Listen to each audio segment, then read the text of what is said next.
Diverse voices. Unique sound. Not the same old thing, different. This is NoCo FM.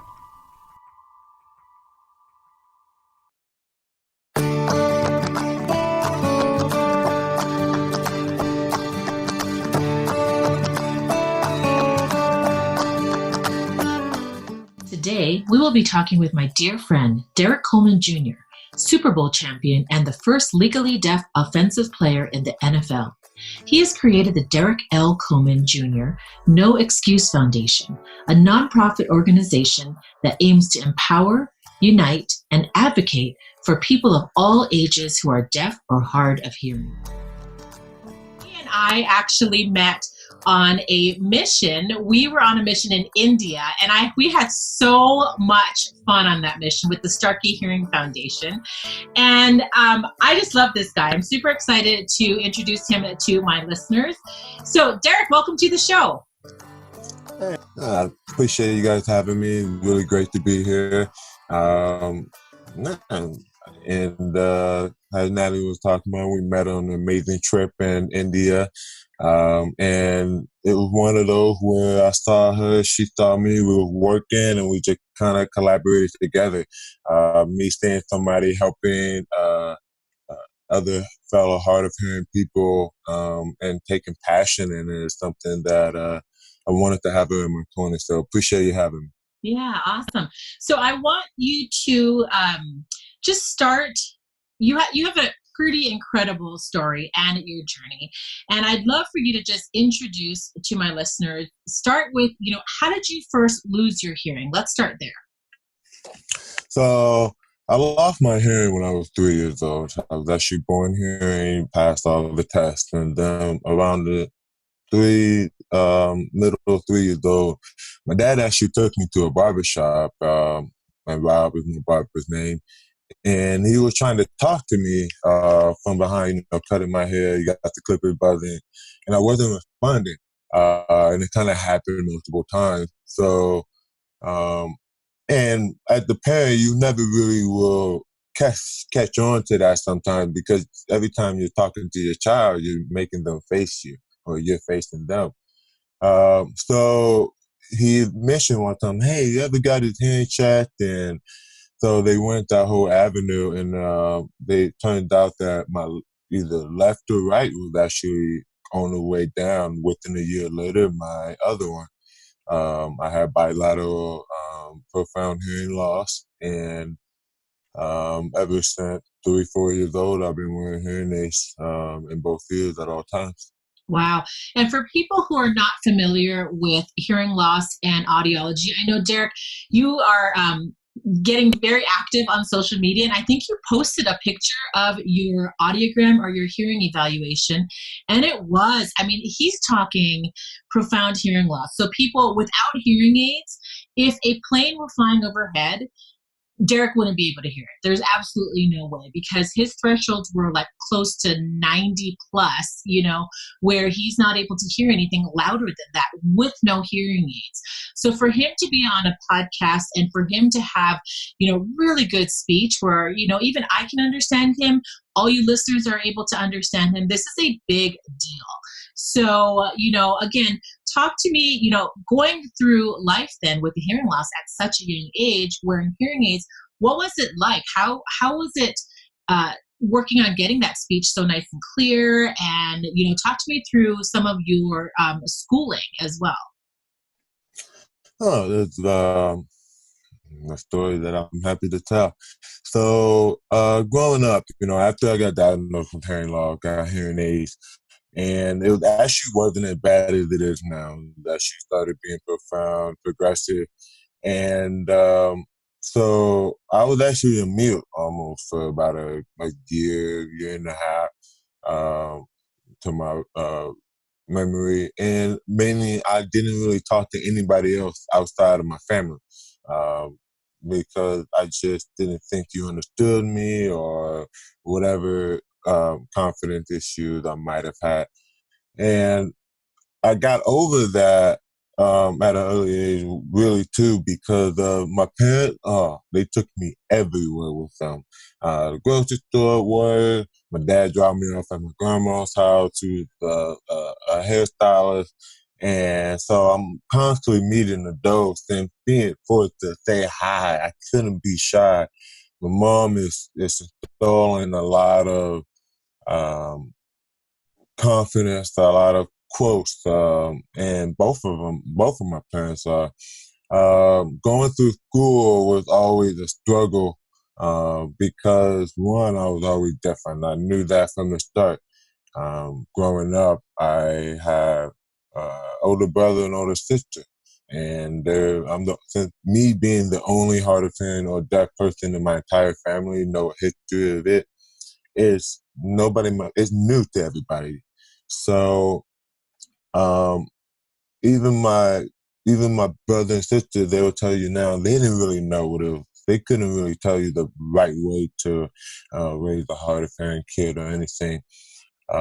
So that being said, going to school, I was always different.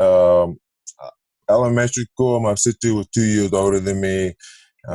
Sometimes it was whether me being in the class and me not being proactive to start out, letting the teacher know, okay, I didn't hear that, can you repeat it or whatever, because I didn't want to get picked on. I didn't want people really to think I'm dumb or whatnot, because they already know that I can't hear. It's already obvious. Um, and in elementary school, kids don't know. They don't. I used to get, what's that thing in your ear? And I used to have to tell them. But before I told them, I didn't know how to explain it to them. I had to go and tell my mom. They keep asking, I don't know what to say.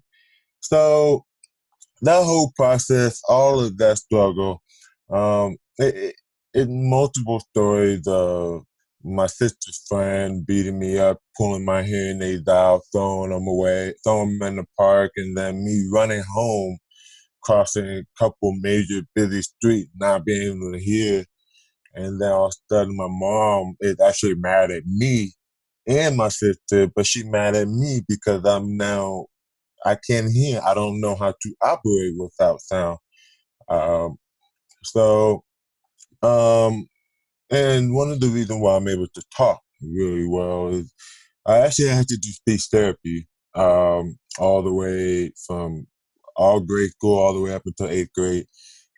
Speech therapy is just me learning how to speak, but also me training my brain how to receive the sound that I'm hearing.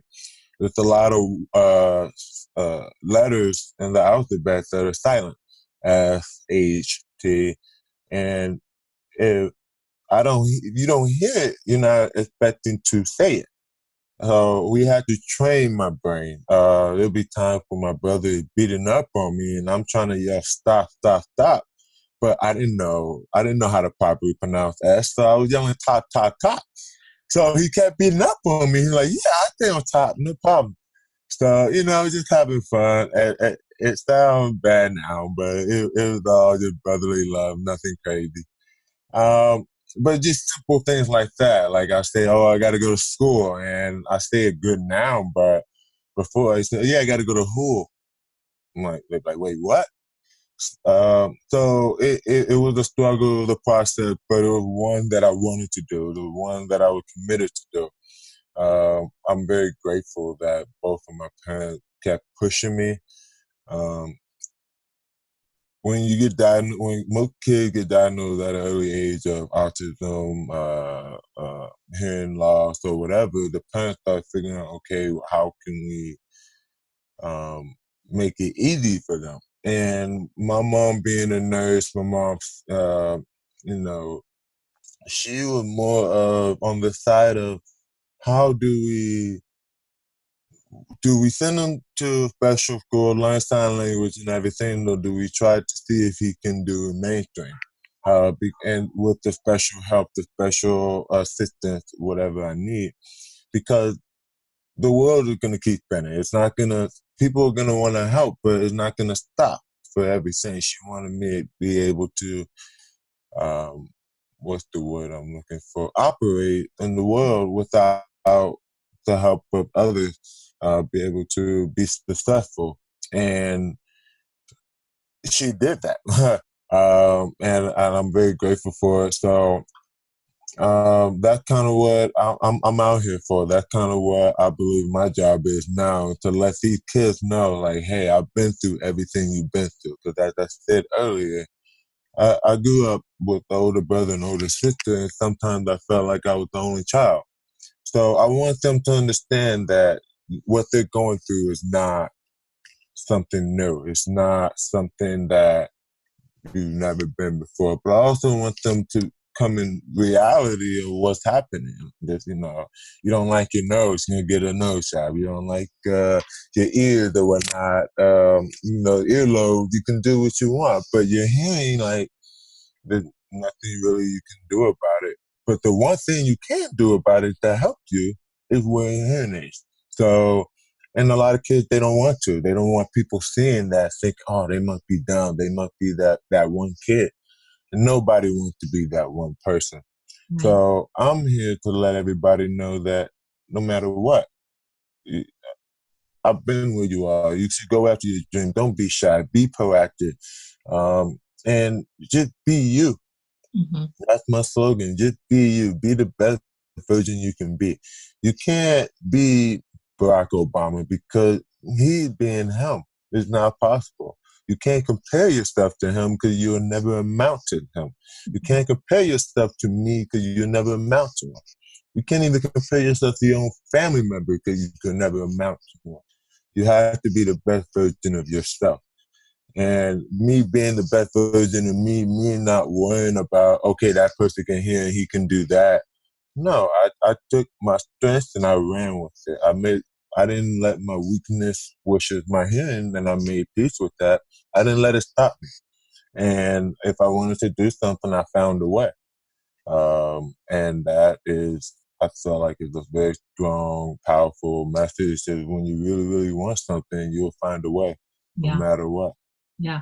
And that's awesome. So, talking through your younger school age, what Derrick's talking about too, for people who aren't familiar, is he was actually mainstreamed then, which means even though he had this hearing loss, he was put in a regular school with everybody else who didn't have a hearing loss as well. When he and I volunteered in India, I do remember, schools and schools of kids just coming, and they were coming from a deaf school.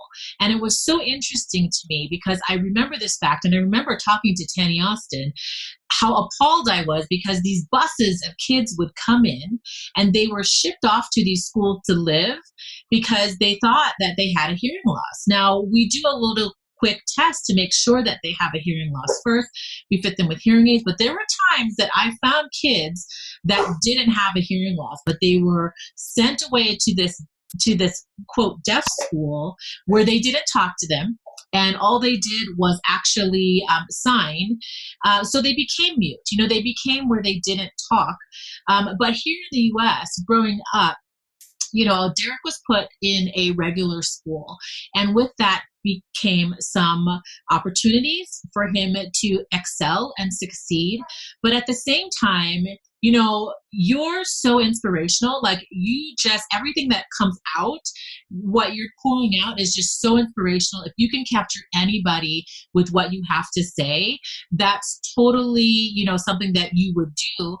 But it couldn't have been easy either. You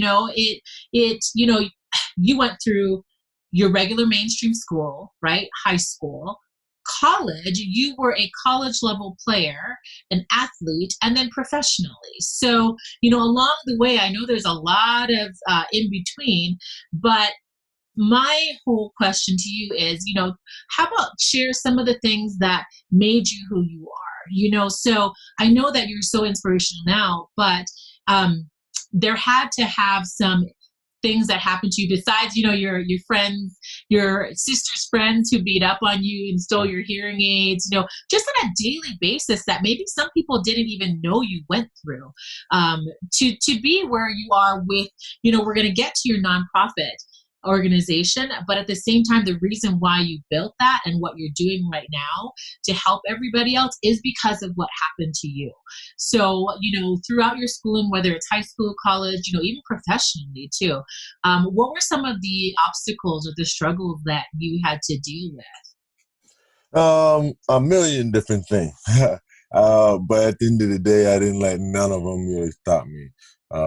It's one of the biggest slogans that I've ever really heard. I actually learned it um, in college. Was somebody said, "I'll never let anything without a heartbeat beat me." And basically, what it's saying is, I never let the weather defeat me. I love it. Never let simple things beat me and defeat me, get me down to the point where I don't want to move forward. And um, is that kind of summed up everything, because at an early age, from um, elementary school, I actually lived, born in LA, Los Angeles, and I actually moved around maybe 3, 4 different times before the middle of 5th grade. In the middle of 5th grade, my mom and dad actually got back together, and we moved to Fullerton, California, in Orange County, which is right next to Disneyland. Um, and that was like the first place where I can actually say, okay, I felt like it belonged. Did I feel like I belonged right away? No. Went to elementary school, they're welcoming, but they're not that welcoming. Teachers are always trying to help. That's when I met my audiologist, Nancy Aldovich, and she helped me, guided me multiple ways. Make sure I have my FM system, make sure the teachers know. But it got to the point where they were helping me, but what my mom and my dad did was they said, nah, we're going to treat you the same way we treat your brother and sister. We're not going to treat you any different. Yeah, well, you need some help, but meaning we're not going to do that. If you need to go up to the teacher, you need to let them know that you have hearing loss and that you need to sit in front of the classroom, or if you ever raised your hand, you're not trying to interrupt, you're actually trying to get it to repeat, or come up with a hand signal so that when she sees it, she knows. Whatever it is, be prepared. Um, and one of the big things that got me going through life, and I think me and my dad are the same way, is quotes. I mean, my dad made so many quotes and said so many quotes to me, even when I did something wrong, did something bad. He didn't need giving me a lecture. He would say something and make you think about it, because he knows that I'm a thinker. He knows that I'm a people watcher. I like to watch. I mean, my hearing is not up to par, but my eyes are. So uh, he also trained me when I'm driving in the back seat. Um, Driving in the back seat, he'd be saying, "So what city are we in?" And I'm in 3rd grade, or 4th grade, or something like, I don't know. But he was trying to teach me to keep my head on the swivel, be prepared for everything, because when I start driving, I'm not going to be able to hear the police sirens. I'm not going to be able to hear the ambulance. Somebody's honking, whatever. So I need to be able to aware of my surroundings at all times. All of that, all those lessons. And one of the biggest ones is, he said it, don't get ready, be ready. I used to think he was talking to my sister at the time, her being late and putting on makeup. And I realized that he was talking about me on life. He was talking about making me be proactive. And if, like, for example, I had to make peace. I had to make with peace with the fact that I know that my hair is not coming back. I know that. So if I prepare myself, um, put safeguards in place, so that if my hearing aid goes out, or I really cannot hear, the people around me, the situation that I'm in, I can still either move forward or get help. And that to me was a huge um, quote, because even that from schoolwork, stop helping me procrastinate. Everybody in the world is a procrastinator. It's just the way it is. But having that statement, seeing that, putting it on my phone, taking pictures on the wall. I used to wear a shirt under my football jersey all through college. One of my best friends named was Derrick Coleman. He used to always give me random shirt that he did, white shirt, they press something and say, be great, or do you. Just simple statement, because when I put it on, yeah, I put it on, but it's a reminder, uh, and growing up, I think my biggest struggle, as I said earlier, and everything I'm saying now, because I went through it. I went through the thing. I went through trying to compare myself to other people. Oh man, that guy does that better. Or he's popular. He's talking with all them kids. I'm trying to see if I can do what he do. But I can't do what he do, because there's something like, in my way. God made him that way. God made me my way. So I need to figure out how to be the best version of me. And that's going to take time. Some people think, oh, okay, how do you do that? Well, the first step, as everybody knows, you have to be better today than you was yesterday in every aspect. And then tomorrow, you got to be better tomorrow than you was today. Just start there and you will be awesome in life. You will start improving 1% a day, 1% a week, and do that over a course of your lifetime. It's gonna be phenomenal. You'll love what you turn out to be, and it's hard. It's hard. I'm still working on it. I'm still trying to figure out how I can be the best version of myself, meaning how I can help others, how I can provide for a future family. Whatever the case is, I'm not trying to settle. I'm not, yeah. I feel good. I feel comfortable. But then after a while, I'm like, okay, what's next? What do I'm always striving to be better. I'm always striving to be the best that I can be the best that there is, be the best Derrick Coleman Jr. That when people say my name, they know, oh man, he's always trying to get better. He's always just doing him. Mhm. So let's talk about sports now. When did you start playing sports? And was it always football, or were you involved in some other sports as well? Uh, First thing first, I'm a sports junkie. I've been playing sports since I was in the room. I don't know, or whatever, jump roping with the umbilical cord.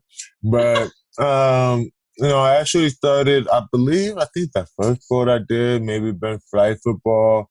But as a kid, my mom and dad, they try to put everybody, all of us, into everything. And I played football, flag football for 1 year, and apparently I was good. My mom was always running up and down the sideline, and no, I also played t-ball. That didn't really go as planned. I was always very hyperactive. Just okay, that's very calm for it. They always throw you the ball, and then if you don't really hit it, they put it on the tee. Well, I used to wait till they put it on the tee so I could smack it out the park. Did I smack it out the park? Probably not. But I don't want to hit a moving target. So, and there'll be times where I'll be playing left or right field, and the ball get hit away from me, and I'm running, stealing the ball from my teammate and throwing it back in, because I'm like, I haven't touched the ball yet, or whatever it is. So that didn't really work out.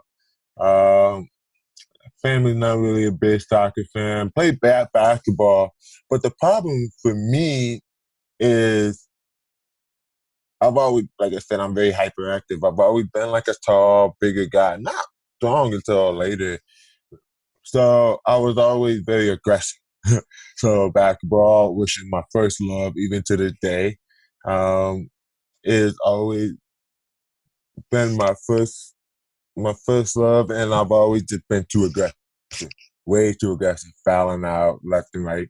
So, I, seventh grade, my parents, after doing all research, all everything they can do to figure out if I can play football, because the number one thing they're worrying about is my hearing.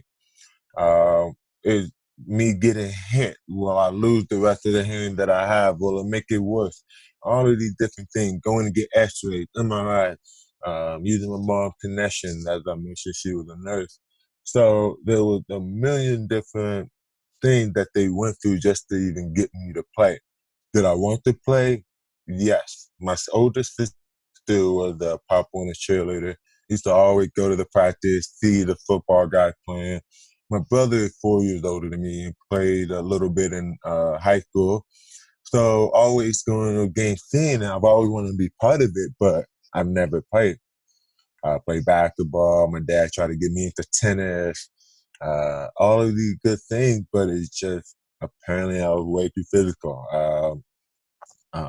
One of my old basketball coach, Steve Hanna, he said he'll never forget the first time he met me, and it was actually my 8th grade year. So after a year of football, I had football practice, and I had to change in the car. Went straight to basketball tryouts. Everybody's on the team; they just want to know where to play.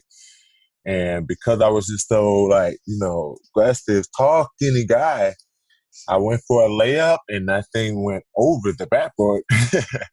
So, and it was just one of those where it's like, but my enthusiasm, my excitement, everything was there to the point where, long story short, I ended up becoming Dennis Rodman. Don't pass me the ball, but I get you the ball back.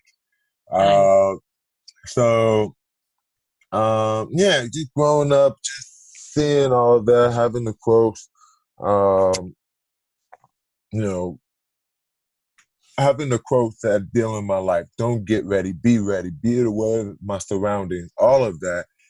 All of those quotes actually were so powerful because they translated over to sports as well.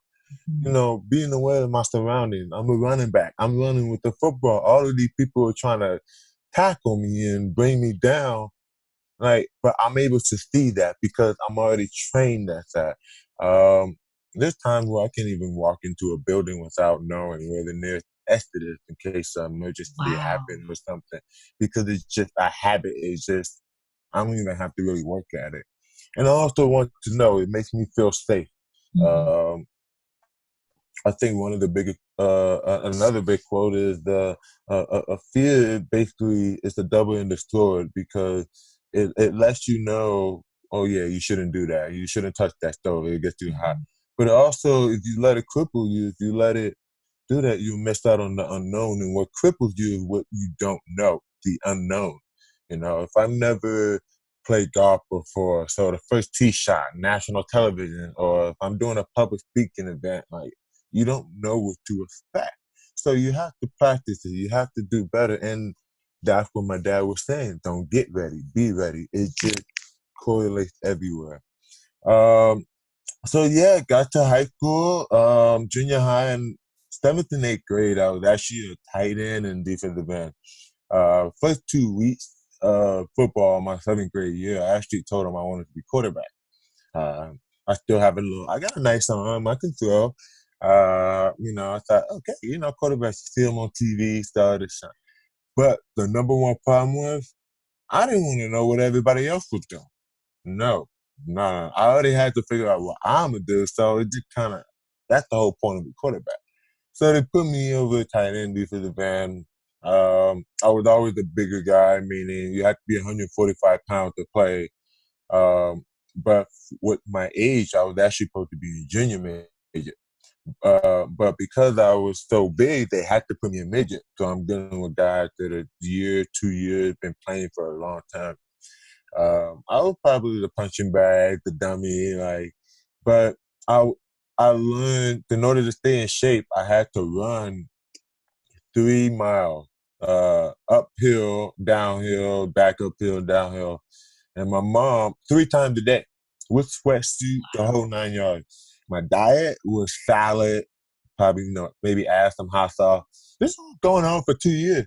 If it's cereal, when you see the serving and how much calories they have, 1 cup, this many calories. Oh, all I got was 1 cup. I go to school starving.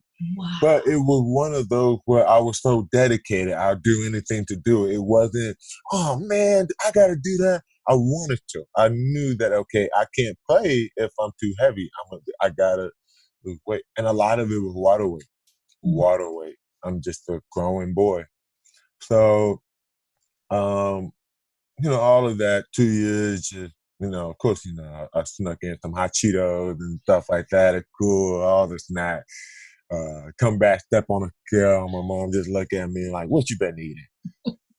So, got to high school, and when winning most people even to this day think, "Oh yeah, I did football summer camp every year." Nope, I went straight to basketball.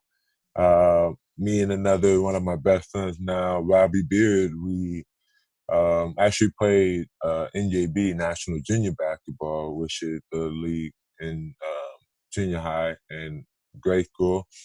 We all grew up, played for the last couple of years together, so we went to the same high school. We decided, hey, you know what, let's do basketball. It'll be, maybe fun and get better.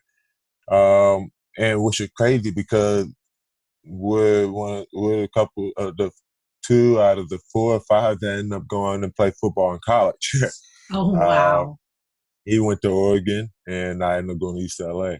But I remember the freshman football coach came to me and looked at me and said, "What position you want to play?" And I was thinking, okay, I was just a tight end. Maybe I'll play wide receiver now. I got big hands. I can catch.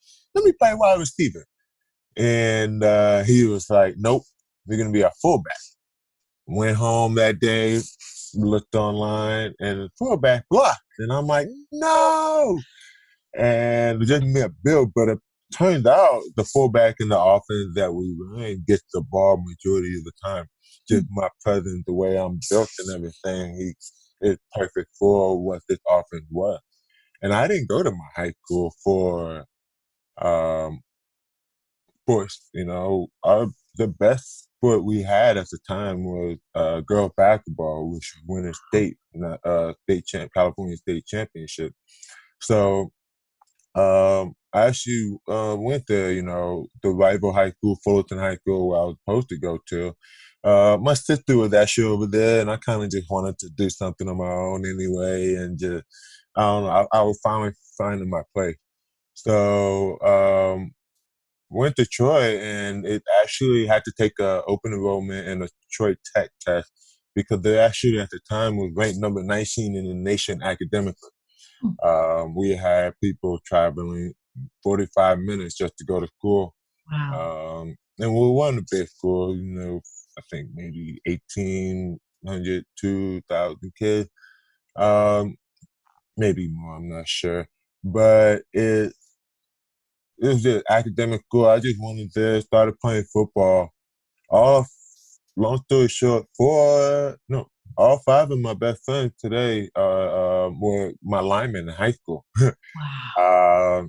And they all bought for me, but it was just the first time. Sports was the first time where I didn't feel alone. I felt like I belonged. I felt a sense of belonging, a sense of purpose, which is kind of hard to do growing up. That's the whole kids have rebellion phase because they're trying to figure out what's my purpose and like, why am I here? Like, what am I supposed to do? And me just instilling that force, me, the camaraderie, the teammates, like, they don't care that I have hearing loss. They don't care about that. They just want to have fun playing this sport. They want to do the best they can. All my life lessons that I learned, be the best version I can be. That's be better today than you were yesterday. That's sports. You always want to constantly get better because somebody else is. So, um, you know, had a phenomenal high school career. When I look back at it, I say that, during high school, you ask me, I'd just be like, yeah, it is whatever. But I think my junior year I had maybe 2,400 yards with over 40 touchdowns. Um, Senior year, a little bit less, but up there, always had over 1,000 yards from sophomore, junior, and senior year. Coach Carroll Coach Pete Carroll, who's the head coach for the Seattle Seahawks now, who was at USC at the time.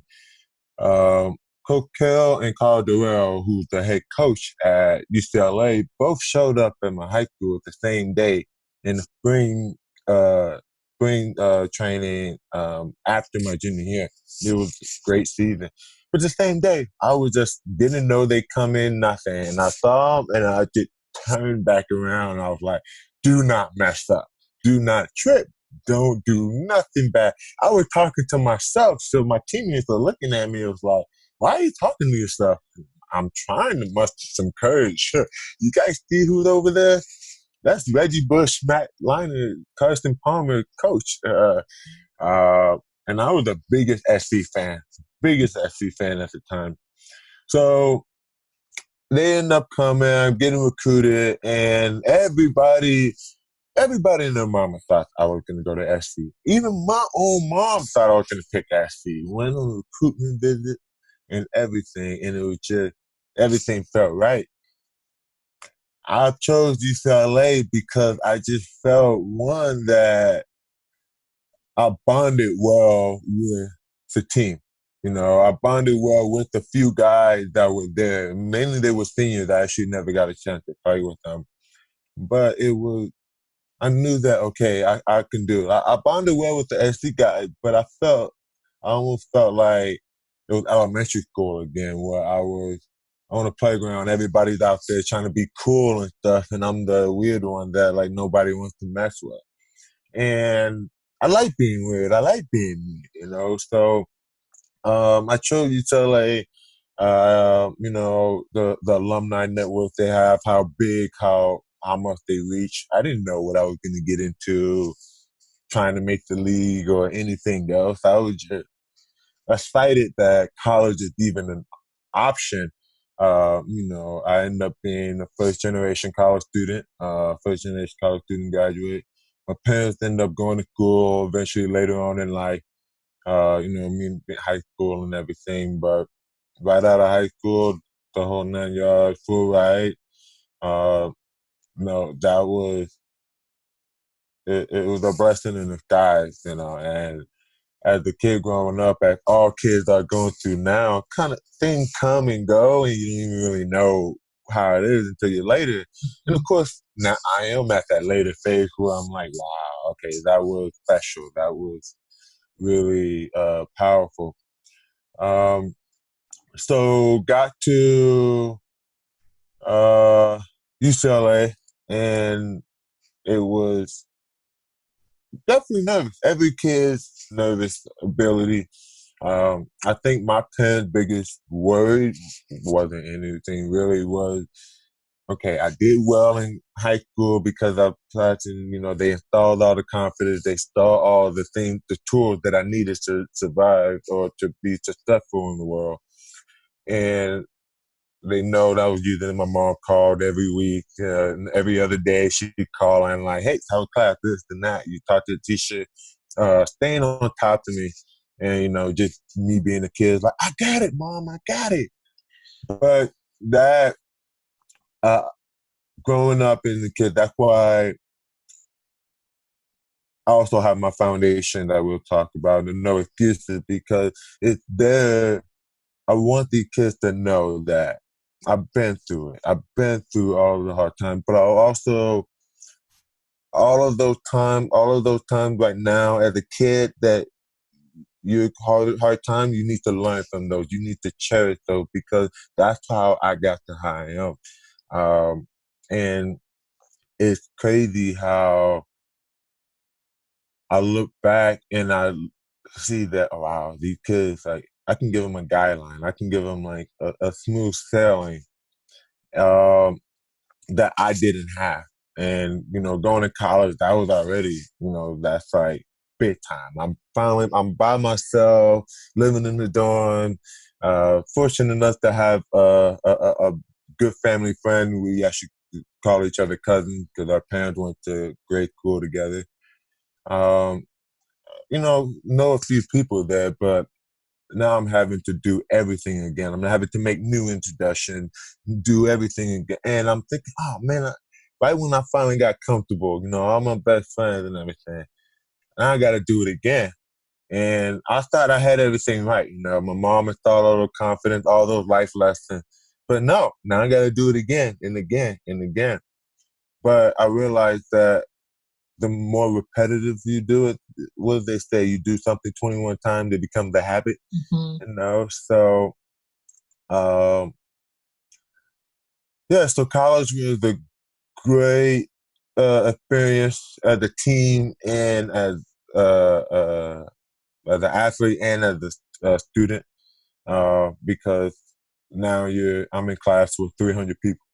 I'm in class, I went from 25, 30 to 300 people. The teacher can't be very engaged in the time period that he had.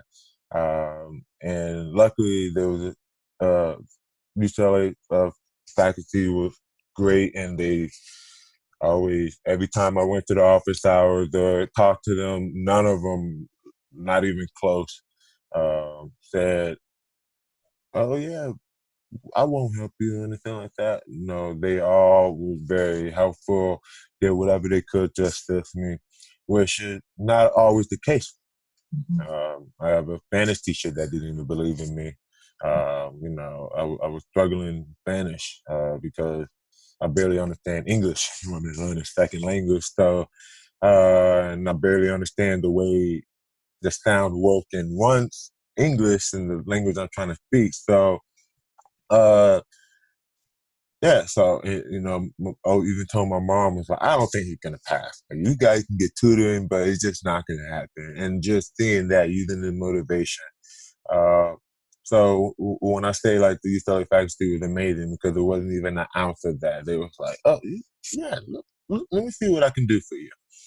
But that having that sense of them being welcoming, and even the coaching staff, that allowed me to finally be me, to finally do what I'm was meant to do, whatever it was. And I learned that, of course, it's playing football, but it's also reaching out to the kids. It's also sharing with them my journey, so that they know that, okay, the journey that they going through has been done before. It had been done wrong and it has been done right. And it's their choice in everything that you do. So, even in UCLA, went through a couple different uh, local elementary schools and talked to hard of hearing kids, and even normal class, because it's something that you don't see every day. At the time, maybe now you do. I opened up a door that I didn't even know I opened up, but you didn't really see. I've never really met another or played against another hard of hearing deaf person. And I played football since seventh grade. I'm 29 now. Um, so to see all the kids and to see them struggle or go through things that I've done, that's something that I don't want to see. That's something that I'm passionate about eliminating. I'm passionate about showing them that, hey, like, I did it. I'm just a normal guy, went through trials, family didn't come from money, lived in the car for a couple of weeks and stuff like that. So it's, not trying to be no blindside story. It's just trying to let them know, like, hey, I'm just here for you. I'm just letting you know, like, you can't be shy, and try to install the tools and confidence that they need. And that, what I mean by need, not want, need, like, every hard of hearing person cannot be shy. They need to figure out how not to be. Because if you can, you won't be successful. You need to be proactive. If somebody's talking too fast or whatnot, you need to be able to say, hey, can you repeat that, slow down in a way that they're not going to get pissed off. I'm hard of hearing deaf, and I still hate repeating myself sometimes. So it first allowed me to reach the world, and it started in college. I didn't. My ideology made me go back. Not made me. Invited me to go back to local high school, Catella High School in Anaheim, and talk to a group of hard of hearing kids that are just kind of going through hard times, tough times, and I just made a little speech. But it wasn't just making the speech; it was the fact that I went back Yeah, the following absolutely. year. Yeah. So what's really interesting is I love to get to the bottom of where people have this heart and passion to give back.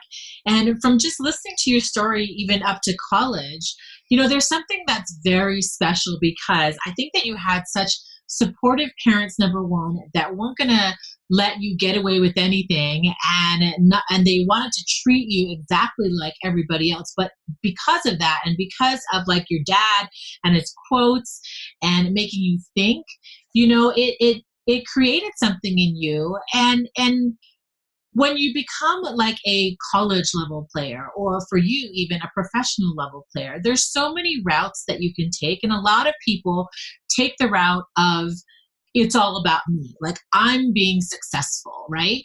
But for you, it sounds like giving back as early as even college, going back and talking to that school, there's something in there that stemmed where you continued through even your professional playing years as well, where you always wanted to give back.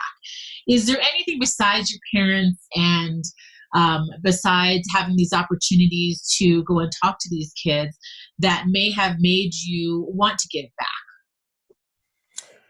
Um, I think me just growing up as a humble guy, as uh, a guy that doesn't seen a lot of bad, went through a lot of bad. When you go through something like that, you either come out of one or two ways. You come out striving, fighting, trying to be better, and um, get better in everything you do, or you, some people have that phrase, know that phrase, hurt people. And I've been through something before. I want you to feel that same pain. It's a really good question because a lot of times in life, a basic human instinct is to kind of navigate to negative things. When people look at themselves, yeah, you're looking at yourself, you always find that one thing that they hate about themselves. I don't care if you're Bill Gates, millionaire, billionaire, or newborn baby. It's something that people always like. So I think me also, like saying earlier, being a people watcher as well. I see that. I see people want to help, they just don't know how to. back? So when you don't know how to, you just continue doing the normal things you do. Then don't realize that you're not really helping. It's really not hard, but they don't want to do it wrong, get blamed for, big fun of. Nobody wants to do that. And it's still a mystery in terms of why some people do good and why some people don't. And I believe it's the culture. I believe that is um, doing good is contagious. As soon as I started to see that person, I got a buddy that sticks in my head. Derrick McConnell, actually, on one of his birthdays, he decided, you know what? He just bought a lot of blankets on Amazon and went to and gave them out to the homeless, and whether they needed it or not, on his birthday. That's what he wanted to do. Like, did he have a great year? He actually had it wasn't a very great year for him. He broke up relationship, job. Like, it was a lot going on, but he still did that. So I think it had to do with a lot of upbringing, but it's also um, the type of people that you're around. Good point. And that is huge. That's how I survived as well. How I got to high up. Because my mom was very careful about the type of people that I brought around, but she was also instructing me, guilty by association. If you're with that person and he's spray tanning that, spray painting that wall, like I'm assuming you're doing it with them. It's just if you're with a person that um always trying to help kids and stuff, I'm assuming you're doing with them. But majority of the time you are. If you Yeah. see your best friend helping somebody out doing that, you can next time you see it, you'll be like, oh, I saw him do that. It's not that bad. And it's we all have our own problems in life. Nobody's perfect in life, but everybody's always dealing with something, especially is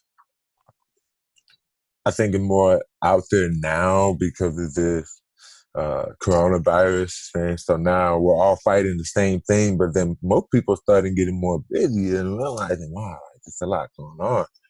But everybody always has something to do. You want to help other people, but you got to take care of yourself first. So that's where it kind of contradicts. As you said earlier, some people are all about, be like all about themselves. But I'm Mhm. like, I don't want. I don't like the attention on myself. First of all, I've been quiet on social media for a while, and not a very active and out there. Mainly just um, kind of just living my life, just golfing and being still helping others and everything. But I didn't realize I'm not a very social media guy. I'm sure you know way more tips and tricks on social media and how to get Instagram and Facebook and Snapchat, all that linked up and stuff like that. So, like me, I'm still okay. I need to Google this. I'm tech savvy, but on social media, I try to stay off of it. But I realized that the type amount of people, and I try to stay off it because I always thought that people are sharing pictures and all this crazy stuff of themselves, and I'm like, sometimes I look at them and with a weird thing, I'm like, man, they're all about themselves, like just trying to just show off and stuff. I never wanted to do that ever, and it just feels weird in general. So but then as you told me, actually, you're able to do that in a more humbling way. You're able to write caption, and you're able to um, have fun with it. Is the way that you say it, and it's crazy. After you said that, I had a conversation with Chelsea about it, and that's just life. You can. I've never been comfortable with wearing my own shirt because now it's like, man, he's wearing his own shirt. He just bragging, letting everybody know he plays football. But it's like everybody already know I play football. I mean, I'm a big guy to begin with. I walk in there with a demeanor, as some people like to say. And so to embrace it and use it in a good way, that's something, as you said, as I told earlier, I fear social media because I didn't know how to use it. I didn't know how to progress it. And is it my fault? And 100% because I wasn't being proactive. I wasn't figuring out how to do it earlier on. But at the end of the day, I didn't want to get on something as I didn't want to be a hypocrite and saying be the best version I can be. And I get on there and I'm half doing things. I'm like, oh, sometimes this, sometimes people are trying to reach out and I'm not going back. That's not being the best me. That's not helping these people that I'm telling them they're not alone. Even if it's just saying hi, sending one thing back, that can change the world. Yeah. Uh, Yeah, and that's, I mean, I was just laughing because it's so true. I totally see what you're saying with social media, and we've had this conversation before, how you can scroll through your feed and it just feels like one thing bragging about the other. And if you're a humble person, it makes it really hard to feel like you can come out there authentically. But I think that, as long as your heart is showing and the way that you craft a post, you can do so much with social media to make a bigger impact. And I think that's what you're seeing as well. And, I wanted to kind of talk about your foundation as well, the Derrick L. Coleman Jr. No Excuse Foundation. So it's really fun because you had this going a while ago, and I got to see a lot of the fun things that you were doing to give back to different communities.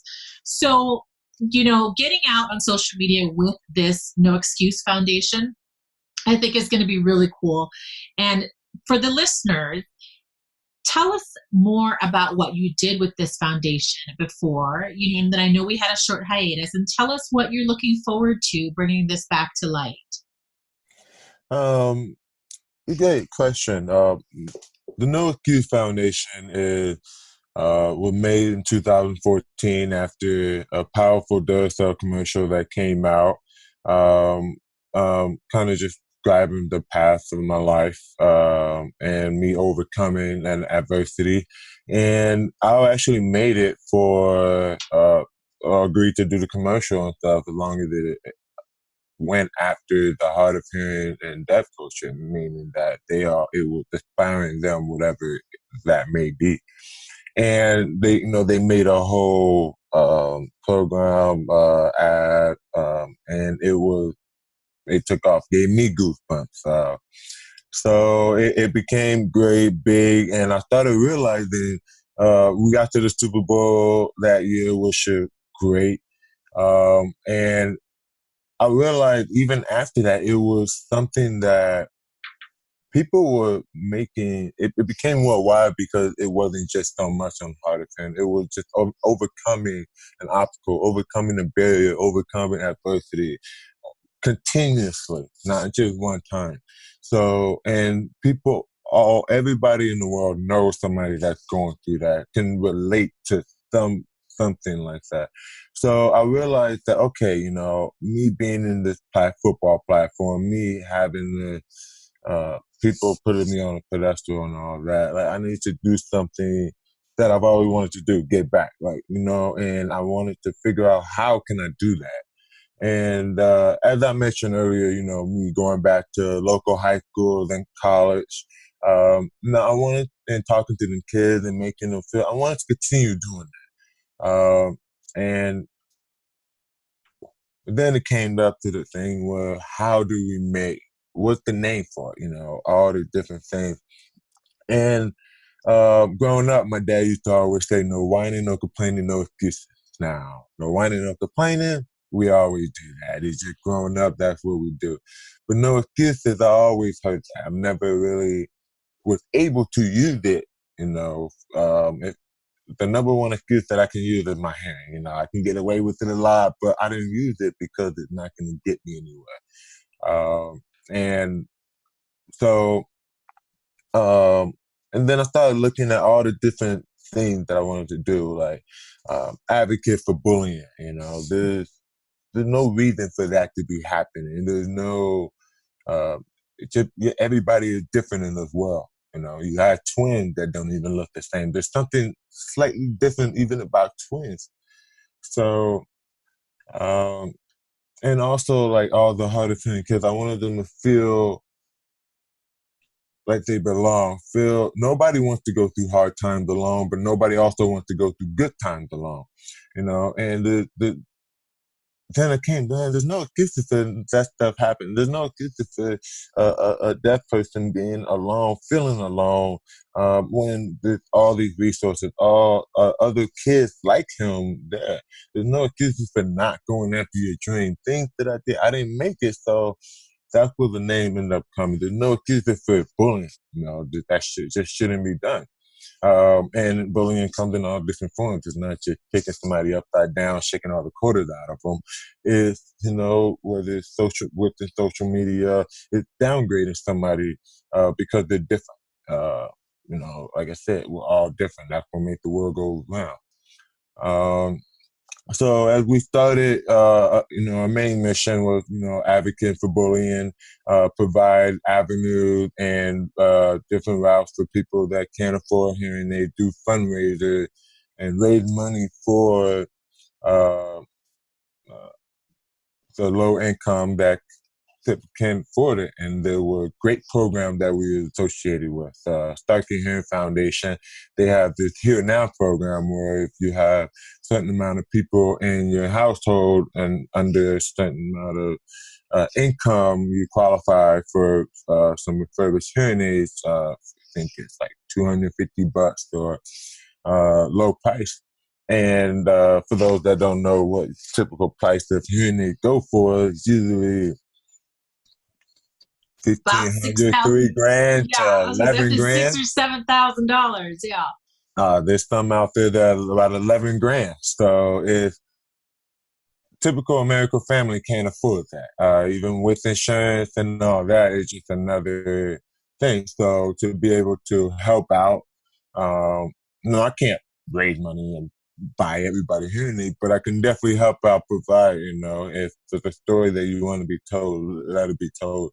And as time started going on, it became great. Started actually doing went to Fort Lewis, the military base south of Seattle and Washington, and did a camp for military kids.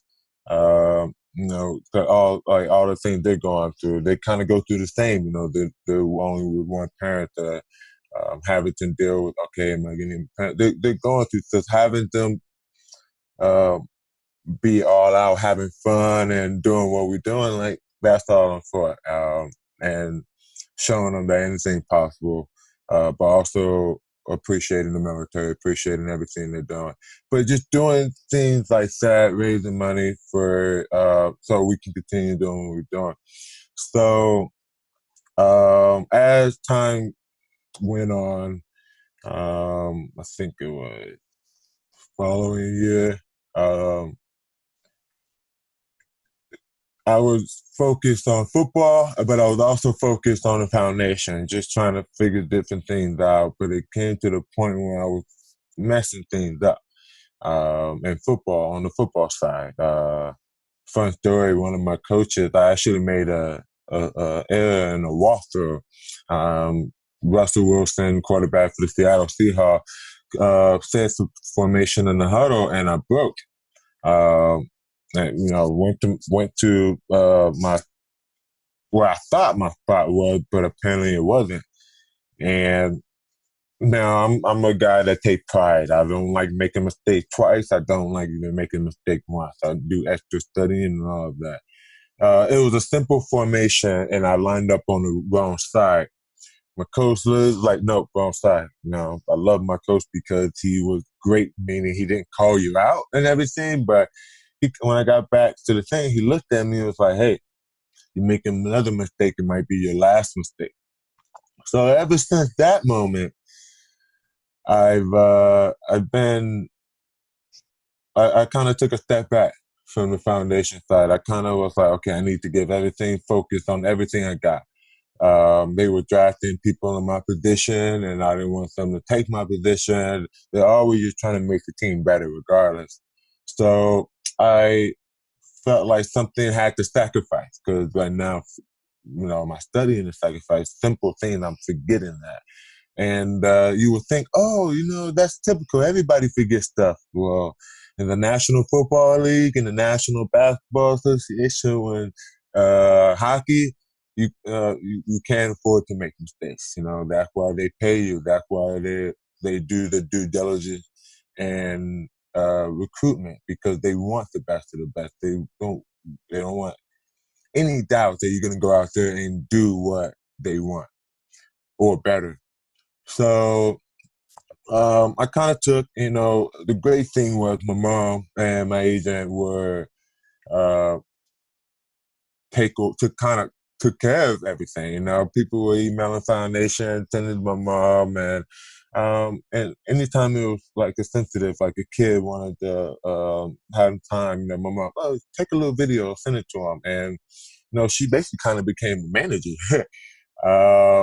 and it was great. But now that football's winding down, I'm done. Last year, I played with the Arizona Cardinals back in 2018, and I'm kind of, as I play golf a lot and meeting all these people, all these networking,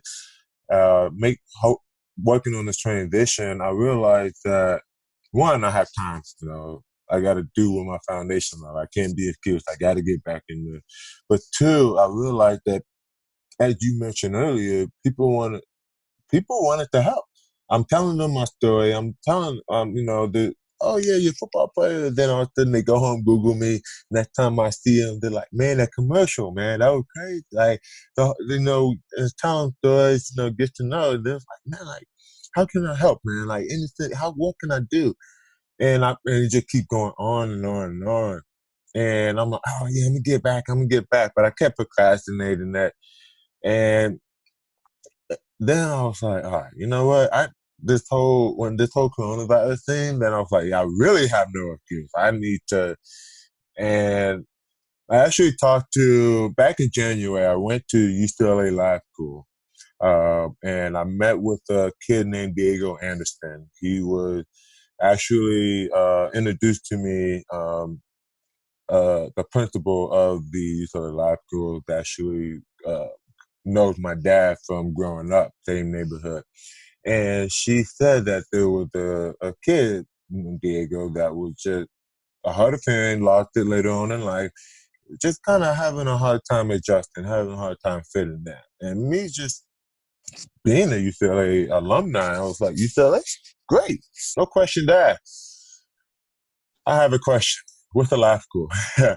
So, I went there and people always kind of send me a brief little introduction or what about the kid, but 7 times out of 10, I don't read it because I want to get to know that person. I don't want to, I'm about to meet you. I want to meet you first and, get to sit down, like, see what you're interested, see what you're about. So I sit down with Diego and the teacher, and man, this is the brightest fifth grader I've ever met in my life. Was using sentences clearly, his word etiquette, everything was just smooth. I don't know if he rehearsed it or whatever. Quiet, kind of laid back kid. Loved soccer. We chatted up for a bit, and then, but as I'm talking to him, I realized, why am I even here? Like, things that I do in the hello and come, like provide hearing aid, make sure, try to eliminate that barrier from the hearing, non hearing, and advocating and bullying. I'm like, you're not getting bullied. Your classmates love you. They're actually trying to help you. Like, your teachers are better than any of the teachers I have. I almost feel like they were professors here or something. And then as we kept talking, I realized that it wasn't none of that. It wasn't the thing that I endured. It was, like I told you before, he just felt alone. He felt different. And that feeling is, when people feel different, they don't know how to take it. Because like you just said, it's different. It's something new. So what the principal wanted me there and the teacher wanted me there was to show them, like, okay, it's okay to be different. It's okay to take it and run with it. Like, yeah, you're hearing loss. Like, and so he remembers what it's like to hear. He remembers all of that. So I don't remember what it's like to hear. So he's going through something that I've never really been through. But what he's going to go through, I've been through. So this thing to just bonding with him every now and then. He loved playing soccer in little league. Every now and then, we email each other. Just, hey, how you doing? Like, how was your soccer game? Send quote, just making sure he's doing good. Making sure, okay. Then I realized coronavirus, it hits. All these kids are at home now. They're now having to deal with Zoom conference. They're now having to deal with virtual. And some of these kids, like, at me, one of the biggest things, I never learned sign language. I read lips. As long as I can see your mouth and see visual, I can, 9 times out of 10, I'll make out what you're saying. So, and sometimes these kids need that actual in-person learning. That person, like, it's just different. They can't learn from this, or they won't be able to learn in the home setting, whatever it is. So I wanted to make sure, like, the first thing I did as soon as it happened was start, emailing Diego, and then I'm like, I need to make sure that all of these kids are right, because this is the part where we all need to come together. We all need to making sure that nobody's being left out. these kids are now used to be able to sit in the front row and everything, but now they're having to do it all at home. So I wanted to make sure they have a Roger pen, that the FM system, all of the good things that are there for them, they're going. But also make them know that, hey, like, I might not be going through it the same thing you're going because, you're younger than me, but you got all these kids. Just keep doing the best. Keep preaching, giving them inspirational quotes. Keep inspiring them to keep going at it. Don't let this hard time keep bringing you down. So one of the I kind of ended on this. One of the best quotes I kind of tell kids in a lot of my speaking engagements. I mean, this is I know somebody said it, quoted a long time ago, but my college coach Rick Neuheisel, phenomenal guy. He went to UCLA undergrad, USC law. Then he went to coaching, so he can make you believe that a wall that's yellow is actually red, as long as you buy in. But he said something inspirational to me, and I can't get it out of my head, and I say it now every time. Tough times don't last. Tough people do. I'm going to say it again because it's strong. Tough times don't last. Coronavirus, picking on you, going financial problems, whatever. Tough people do. The people that keep fighting, the people that keep going after it and realize, all right, I can get through this. There's something on the other side, no matter what it is, And me going through tough times my entire life, having to always to adapt, whether it's something small or whether it's something big, I can understand that. That touched me right away. And he wasn't even talking to me. Well, he was talking to Oliver, but we had a Make-A-Wish cancer survivor at one of the practices. So, he was trying to make but he said the quote to somebody else, and I took it as he was saying it to me. And I want to be able to send that to the kid because they've been going through tough times for a while, and whether it's only you've been diagnosed for a week or you've been diagnosed and you're born. And I want to making sure everybody's there, but I also want to make sure the confidence is there, and that's why I kind of went back into the foundation, building it from ground up again. Had the website one thing, change it to another, making sure that everything on there I can provide and I can actually do. It's not just something that my parents and somebody else can do. And yeah, I want it to be an avenue. I want to build the confidence up in these kids because I realize I'm able to sit here and talk to you. I'm able to have a nice conversation. Some kids can't. And the parents say, oh, at home, they're great. They talk nonstop, but in public, they just don't have it. And in order to be successful, as I said earlier, you can't be shy. You have to be proactive. And I want to somehow, whatever way I can possibly can, install that self-confidence, as well as doing everything, advocate for bullying, uh, raise money foundation, whatever it is, raise awareness for other foundation. My main thing is that I'm kind of transitioning to that confidence because I'm talking to teachers in in the LA school district. And they're all saying the same thing. It's always bits and pieces, but that's the common denominator, whether it's something big or something small like Diego and you feel like it was small, but it's there. And that's something he don't know how to deal with, and that I'm in a position where I can't. So that's kind of where the No Excuse Foundation, the No Excuses for not treating your dreams, the No Excuses for not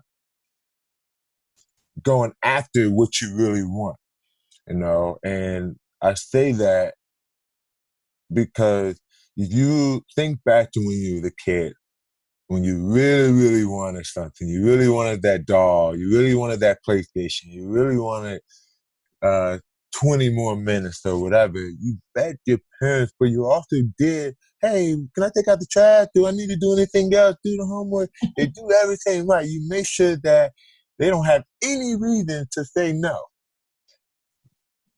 That's the mentality. But it's totally when you really didn't want, like your mom keep telling you take out the trash, and you keep finding an excuse and a reason to not do it or not do your homework or whatever. Cause you get like you have to have that mind state. Hard work is not a switch you can take on and off. It's the constant effort, constant ongoing thing, um, and it's something that you need to have in order to be successful. Every successful person you ever can see, hear about, from Netflix, the Netflix owner, Facebook guy, Mark Zuckerberg, all of those guys, they will all tell you they had to sacrifice, they had to work hard, they couldn't make excuses. Those guys didn't make any excuses, so they're living that lifestyle. That's what you want. You got to go after it. Yeah, absolutely. So people that are listening and, as you're getting back out with No Excuse Foundation, I'm super excited to kind of see some of the new things that you're launching with even apparel and everything else that you're working very hard on. What kinds of things would you need if somebody did want to either get involved with you or maybe what do you need to help push the needle forward? As of right now, I need time. No, I'm playing. No, I think everybody can always help by donating, and that's always the best thing, to go with noexcusefoundation.com. And that's No Excuse Foundation without an S after the excuse. And they can go there and click on donation page, and it'll be a list of different things. Like, okay, you donate $20, where would it help? How would it help? What would it go to? If you donate this, you can request where the donation, where you want it to go. It will help also fund football camps or sports-specific camps down in the future. One of the biggest things is installing self-confidence and being able to decrease that barrier and eliminate that barrier between the hearing and non-hearing. Being able to do kickball, softball, football camp all together with normal kids in the hard of hearing deaf community. Whether it's maybe a group therapy where they kind of just share stories and network in local communities. Whatever it is, I want that to be an avenue. And donation would go a great way. 501 C3 nonprofit, and other ways of volunteering. And some of those ways I'll post those on the website as time goes on. But as of right now, it's just more of just making sure these kids are right. And if you want to help, a lot of time we're doing Zoom conference with the kids and the parents, whether it's me and my mom or whatnot. And if you feel like you have an idea, you have something you want to contribute, feel free to reach out. And as time goes on, I might throw a football camp and I want volunteers, parents, and normal people to show. Those, as time goes on, there will always be opportunities. And with those opportunities come a great networking experience, because people that I work with, the people that volunteer with me, I want to get to know them. I want to see what type of person. I want to, believe it or not, I want you to make me better, and I want to make you better. Whether it's introducing you to somebody great or whether it's teaching you something or whatever it is, I'm just here to help. The foundation is here to help. And if you want to be a part of that, always feel free to reach out. A million different avenues that have. One of the biggest things that I like right now is there's a company called ClearMass, and there's probably a million different companies, different names, and she and it's with a mask with a clear in the middle. So as I mentioned, you guys, I read lips. So, and to take away that, now you guys are gosh, the coronavirus is putting me in a situation where it's harder for me to hear. It's harder for me to communicate if I go to a store. I'm having to say, what? Can you write it down? Whatever it is.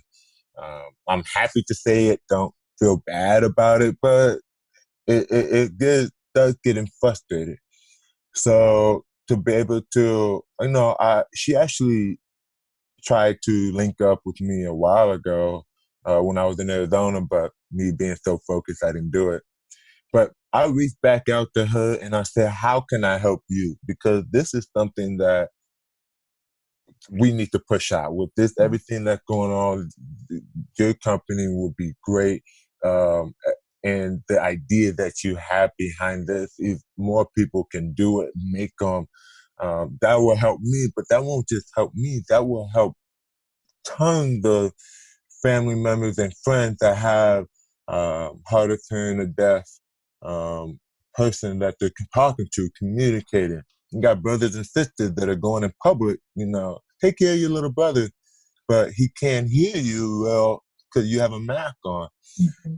Just that's what I'm trying to help. I'm trying to use this time and trying to navigate. Coronavirus go past and we deal with something else. We'll deal with that. Yeah. Yeah. Well, we will definitely add that company into your show notes since you gave them a shout out. Okay. Man, okay, you are just so down to earth. I love just learning a lot more about your story and why you do the things you do. The one last thing I'm going to ask you, and you've dropped so many tips and wisdom, morsels of wisdom, but what's the one piece of advice that you can share with our listeners just on making the world a better place? Like, where can they start? They can start with themselves and being comfortable in their own skin, being the best version of themselves, as I said earlier. Because being the best version of yourself means that you're helping others. You're being a positive influence to society. You're inspiring others. You're bringing people up with you. And that's how you start. If you don't know how to do good in this world, just saying that. But even if it's walking on the street and somebody else is walking their dog, just saying hi. That can change somebody's day. You don't know. They could have got an argument. Don't feel like anybody likes them in the neighborhood or whatever. You just smiling, saying hi, regardless on how your day went, could change their world. Just one word. So that would be the best version of you can. But also be comfortable with yourself. Don't worry about comparing yourself to other people. Oh, okay, that person doing this, I might need to do that. I don't want to do it because I can't do it to that level. No, do what you can do. There's a phrase that everybody say, give 110%. Yes, I believe in that phrase, but I also believe in the phrase, give what you got. If you only got 70% to give at that day or that given time, give it. Give it everything you got. If you got 90%, give 90%. So that to me would be the best way that somebody would start good, want to do good, be the best version. Start with yourself, and live life, love people, smile. You'll understand how contagious a smile can go. And forcing somebody else to smile can change. It's a chemical reaction that just goes on in your body. So, yeah. Awesome. Thank you so much for being here. Appreciate you guys having me.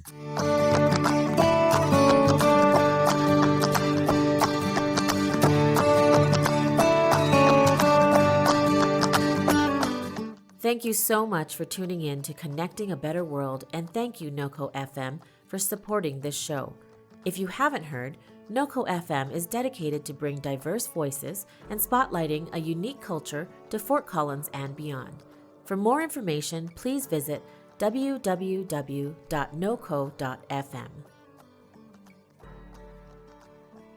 If you connected to something in this episode, we would love to hear from you. Our contact info will be listed in the show notes, as well as you can reach us on our social media channels. Please feel free to share our podcast with your friends and loved ones. For more shows, please tune in to noco.fm online. This has been a production of NoCo FM.